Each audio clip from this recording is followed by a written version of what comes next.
Hey, what is up YouTube? You're here once again with Luke in Planetside 2. Guys, I'm so sorry that I haven't been making my next video on basically how to play Planetside 2 and all that. I've been kind of busy, so if you've been waiting for it, then here it is.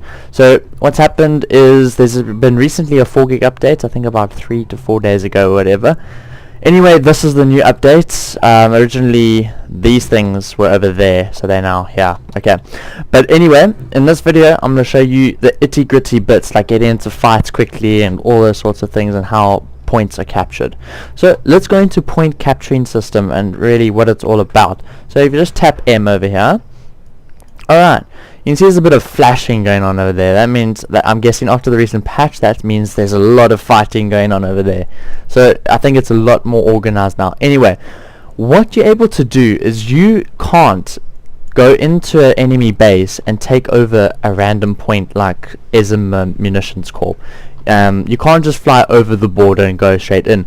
The only way you guys are able to take a point within the enemy territory is if you take one of these big places. Like as you can see now, mine are all have their writing right under it. So like not amp station, tech plant, and there's other amp station. So you're able to fly in there and then start capturing slowly after that. It does take longer to capture these places as they are the main like defensive positions. They're really big. The only way you can capture these smaller lands over here is you can have a piece of your territory opposite it. So here's the red, here's the purple. You're able to go in and take that area over there. So that really is how it works. Right, so over here in the left hand corner you can see I have an instant action cooldown.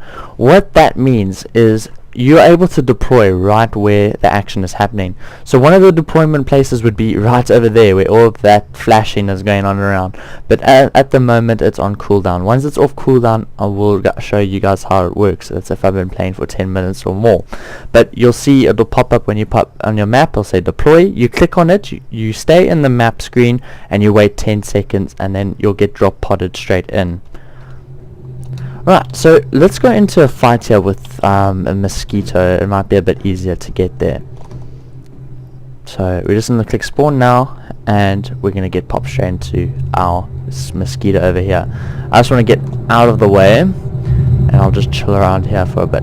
So now, guys, if you're wanting to say the location that you want to fly to, over there it seems pretty decent. So I'm going to right click, set a personal waypoint, and then you're just going to look for it on your mini map or on your screen. And as you can see, it's right in front of me over there. So then I'm going to head towards there. It looks like there's some fighting going over there. I'm probably not going to kill anyone. Actually, I want to die so I can actually show you basically how the respawn mechanics actually work. So once I die, I'll show you that. Looks like my frame rates are a bit bad at the moment. So sorry if it is a bit jittery all over the place. I did try to turn it down, so my graphics are pretty crap at the moment. I'd say no, I'm just going to jump out over here. I really can't be arsed. Alright, so I kind of hurt myself there. If you're an assault like me, use your jetpack when falling. Don't get too like scared to use your jetpack. As you can see, there's a big Max out there and I'm pretty scared of him at the moment, so I'm just going to try keep my distance. Right now I'm using a thermal scope. I find it quite useful when using a thermal scope. They do have a much shorter range on them, but they're very good.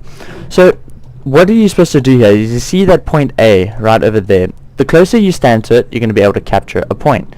So I'm going to try to get closer without getting killed by this Max, and I'll show you basically how the capturing system works.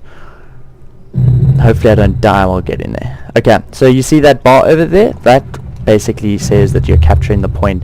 You need a bigger influence to capture these sectors a lot quicker. So you're going to need quite a few people. It's good to go in groups in this game. I mean, you can have a single influence, but I mean, the more people you have, the better you're actually going to do. Alright, so as you can see on the left hand, just above the mini-map, it shows you how much influence we have over this place. That just shows you how many people of you are here and how many of them are here. Oh goodness me. So I'm probably going to die here. Alright, so now I can show you the spawn mechanic. So that's how Maxes roll. They basically just blow up anything in their face. It's just quite OP. Alright, so here's the respawn thing. So any location that has a spawn point near, you can use it. The warp gate is always where you spawn. It's your main point. That's where you can just restart, get your group organized, and start over again. If you're wanting to get straight back into the action where you died, just click on one of these green little points and you can go there. So I'll just deploy, let's just go over there for now, and I'll deploy you on that location, which makes it a lot easier. Right, so now that we've deployed here, you're pretty much safe in here until they capture it. Alright, so as you can see, this is one of the bigger bases. This is our biolab, so it takes quite a lot of people to capture it eventually. I just saw that guy over there, so let's just try to see if we can go get him. There, oh, there's another Max over here. That's just brilliant. I'm going to try get on the roof. When playing an assault, it's always best to try use your jetpack to your advantage.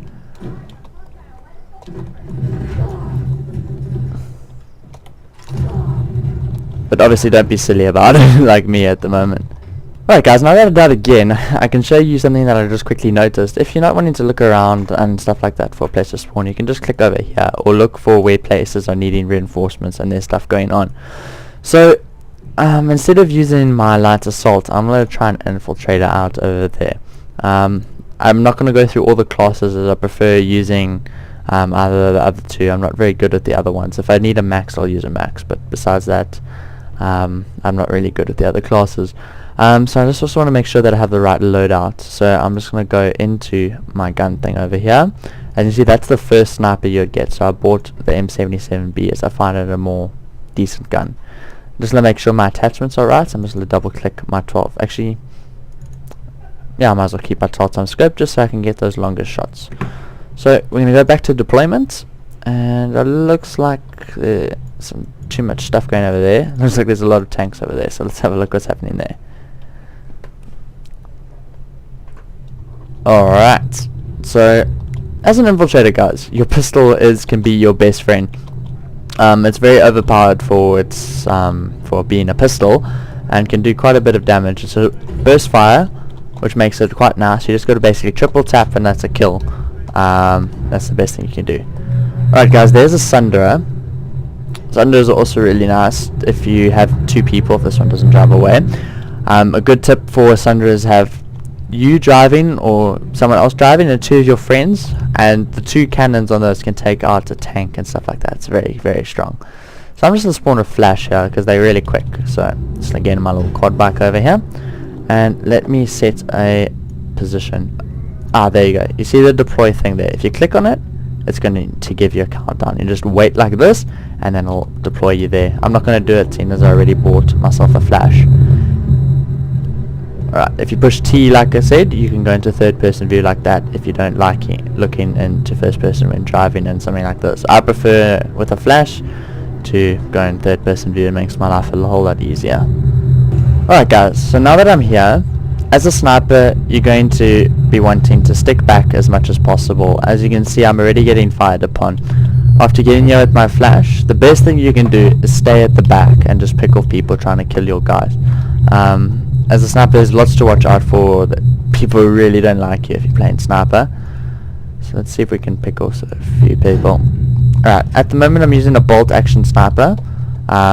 One shot to the head generally kills unless they have a shield, like we use it when a player like a support or something has a shield, and then ooh, that guy didn't notice me. That could be, if I can just get up there, that is. Looks like I'm getting followed, so you know what, there's no real point in doing that. So I'm just going to go back into this building and see if I can catch that one guy off guard. It doesn't seem like he's here anymore. Anyway, so as I was saying, as a sniper, you're wanting to stick back as much as possible. The reason being is because there's a lot to watch out for, like right now. Also, there is, as a sniper, you have this third gun. If you push 3, and this thing, basically what it does, you shoot it, and then on your mini-map, you can see like a little flashing pulse thing there. That is basically to spot other players around there. It's quite helpful. It goes really long range. I'll see if I can give you an example. I'm going to shoot into that building over there.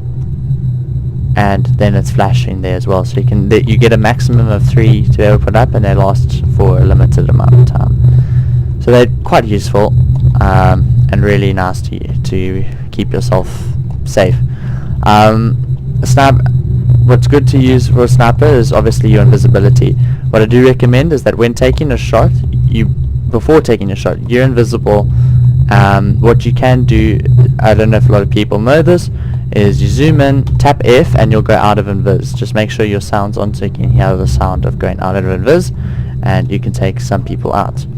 So it looks like they are pretty much dominating with everything, so that's why I'm not running in and basically explaining what to do. It's not the best idea to get close in with a sniper. You'll die pretty damn quickly, so I'm just trying to stick around here and see if I can poke anyone out. Actually, what I might as well do, just for purposes, I'm going to show you what happens with the deploy mechanism. So here I've tapped that, and I'm now waiting my time. Looks like there's a guy over there and there, so I'm going to see if I can get my pod over there, just so that I'm out of range of people. So I think it's on the left hand side here. So there's another, that's an enemy pod, it looks by the looks of it. So I'm going to try and get somewhere decently safe. As I hit the ground, I'm going to tap F. There's me, just to be safe. Alright, so let's see if we can actually find someone to kill. I don't think I've killed anyone during this whole video. It's absolutely pathetic, really. Oh my goodness. Just as I was about to shoot. I always like to keep myself reloaded when playing sniper. It's a lot more, just because you never know when you need that extra shot, if you know what I mean. Looks like there's a player over there. I don't know how I didn't die, but I'm sure I'll get the kill. Seems to be AFK. Oh well. Kill's a kill. And I'm dead. So guys, that's basically what you do as a sniper. I'm obviously not doing it very well in this video. Alright guys, in much of my failing to show you how to kill people in this video, there's one more thing that I'd like to show you just before going out. What it is basically what it takes to take over one of these big amp stations or any of the main bases. Now if you hear that over there, the SCU, and we're going to go straight into that right now, just so I can explain to you what it takes to get one of these big places down. So let's just run into our base over here. As you can see, it's ours because it's captured and it has blue on it. Looks like they've changed the color schemes as well since the last patch. Normally it'd be red saying it's yours, and then that'd probably confuse people or whatever, but anyway, let's go into the base and show you what to do. Alright, so over there you can see that thing that says needs a repair.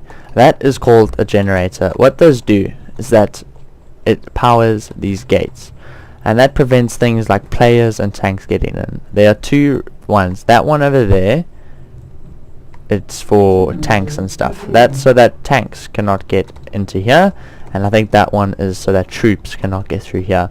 There are small entrances that troops and tanks are able to get through, but having those ups prevents large attacks and stuff from getting through. So let's go see what's up inside of here. From earlier you heard it talking about the SCU. Now the SCU is this little generator over here. What that does is, I think, if I'm correct, it powers some sort of shield. I think it's this inner shield or something like that. I'm not entirely sure what the SCU does. All I know is that it does something and it must blow up. So you generally first have to blow up this generator up here first to get to the SCU, and then you blow up the SCU. Then there are various points around here. This is the first point you obviously want to capture, and then there's generally other points around here where I first deployed. There are other points there that can be captured by the enemy, just to make the process a lot quicker so that you can get your troops inside and stuff like that, obviously. Alright guys, well that concludes our video. It wasn't that good on my side with the gameplay, but I was looking to show you guys on what to do with things like capturing bases and using the deploy mechanism correctly and all sorts of things like that. So I hope that's helped you to see actually what to do and what it takes to take over large bases or those small bases that are along the borders and all those sort of things. So guys, in my next video I'm hoping to bring out another video soon. I'll let you know how that goes. But guys, I hope you enjoyed this video. Please like, subscribe and comment, all those sorts of things. And yeah, thanks for watching.